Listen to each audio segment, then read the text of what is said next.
अगर आपने अभी तक हमारा चैनल सब्सक्राइब नहीं किया तो अभी सब्सक्राइब करें और बेल आइकॉन को क्लिक करके हमारी लेटेस्ट वीडियोस के बारे में अपडेट। अस्सलाम वालेकुम, हमारे चैनल में खुश आमदीद।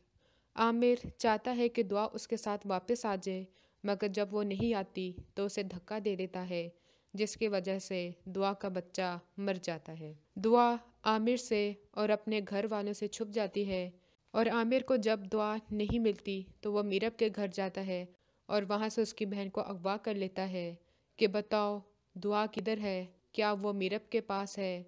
तो वो कहती है कि मुझे नहीं पता और दुआ मीरब के पास नहीं है। मीरब फारिया को कहता है कि आमिर भाई को मना करो, वो मेरी बहन को छोड़ जाएं वरना उनके साथ अच्छा नहीं होगा। फारिया को किसी तरह से पता चल जाता है कि दुआ किधर है, उससे राब्ता करती है और उससे मीरब की बहन का किस्सा सुनाती है। तो वो आमिर को फ़ोन करती है कि आप जैसा कहेंगे मैं वैसा ही करूँगी, रिमशा आपी को छोड़ दें।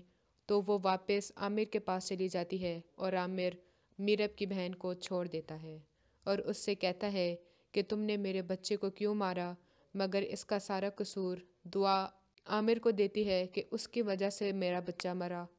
आमिर जैसे ही उसे मारने लगता है, मीरब आ जाता है पुलिस को लेकर और वो उसको गिरफ्तार कर लेते हैं कि एक तो दुआ को धक्का देने के जुर्म में और दूसरा मीरब की बहन को अगवा करने के जुर्म में। मगर आमिर फिर भी बाज नहीं आता और धमकी देता है कि मैं जल्द बाहर आकर तुम दोनों को नहीं छोड़ूंगा। और इस तरह दुआ की माँ को भी यकीन हो जाता है कि फरहत का कत्ल और दुआ के साथ ज़्यादती आमिर ने ही की है। हमारी मज़ीद वीडियो को देखने के लिए हमारे चैनल को सब्सक्राइब करें, बेल आइकन को दबाना ना भूलिएगा। अगली वीडियो तक के लिए अल्लाह हाफ़िज़।